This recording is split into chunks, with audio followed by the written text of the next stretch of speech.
Hello' guys, কি খবৰ? আশা কৰিছোঁ আপোনালোক সকলো ভালে আছে। আপোনালোক সকলোৰে সুস্বাস্থ্য কামনা কৰি আছাম মিৰি আন এটি বাৰেবৰণীয়া ব্লগলৈ আপোনালোকক স্বাগতম জনালোঁ।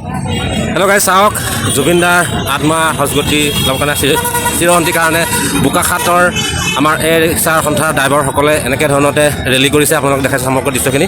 আৰু মোৰ এই বেগফালে চাওক দেখাই আছোঁ। ঐ আহি যা চবে আহি যা, চব লগা চব লগাই চাওক। মোৰ পাছফালে চাওক, চব আহিব। যিমান ৰিক্সা দেখি আছে আপোনালোকে, চব ৰিক্সা আহি যাব। চব লগা চব লগা।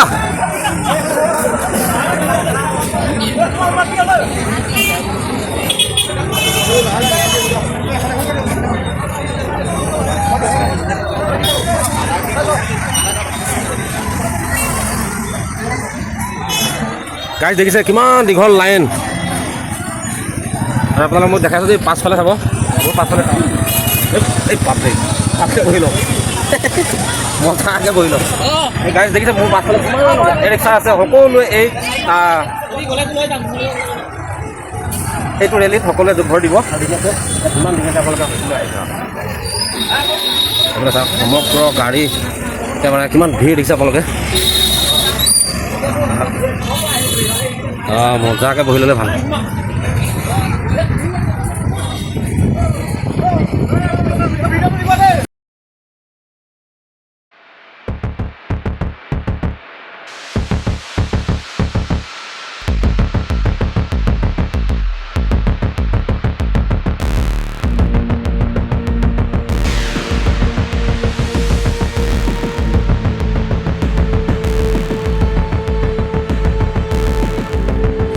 এই ৰেলীটো আজি ক'ত শেষ হ'ব নাজানো, কিন্তু ৰেলী বহুত দীঘল হৈছে। ৰেলী চাওক, পাছফালে চাওক আপোনালোকে।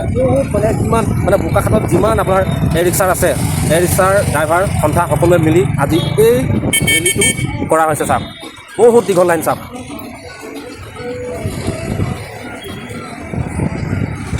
আৰু আগফালে চাওক কিমান দীঘল লাইন, বহুত দীঘল লাইন। আৰু আশে পাশে থকা মানুহবোৰকে ঘূৰি চাইছে। এইফালে দেখাইছোঁ মই আপোনালোক চাওক সকলোৱে। এই আগত দেখিছোঁ, আগৰ পৰা ঘূৰাব নেকি ৰেলীটো ধুনীয়াকৈ। চাওক এইটো সাধাৰণ ৰেলী নহয়, বহুত ডাঙৰ ৰেলী।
বঢ়িয়া বাইকৰ পাছত লগাই দে বছ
আমি আজি ৰেলী কৰিলোঁ যি কৰিলোঁ জুবিন দাৰ কাৰণে কৰিলোঁ আৰু জুবিন দা আমাৰ হিয়াৰ আমঠু আছিলে আমাৰ অসমৰ আৰু আজি যিটো ৰেলীত আমি যিখিনি কৰিছোঁ জুবিন দাৰ কাৰণে কৰিছোঁ সমগ্ৰখিনি আৰু কিনো কৰিম আমি সাধাৰণ এজন ৰিক্সাৱলীয়া আৰু আমাৰ ৰিক্সা সন্থাই আজি আপোনাৰ একেলগে মিলি যদি আমি ৰেলী কৰিলোঁ আৰু এই ৰেলীটোতে এটা ব্লগ বনাইছোঁ আৰু আপোনালোকে যদি ভাল লাগে চাই লাইক কৰিব কমেণ্ট কৰিব আৰু ইউটিউব চেনেলটো মোৰ ছাবস্ক্ৰাইব কৰিব ধন্যবাদ জয় আই অসম জুবিন দা অমৰ হওক জুবিন দা জিন্দাবাদ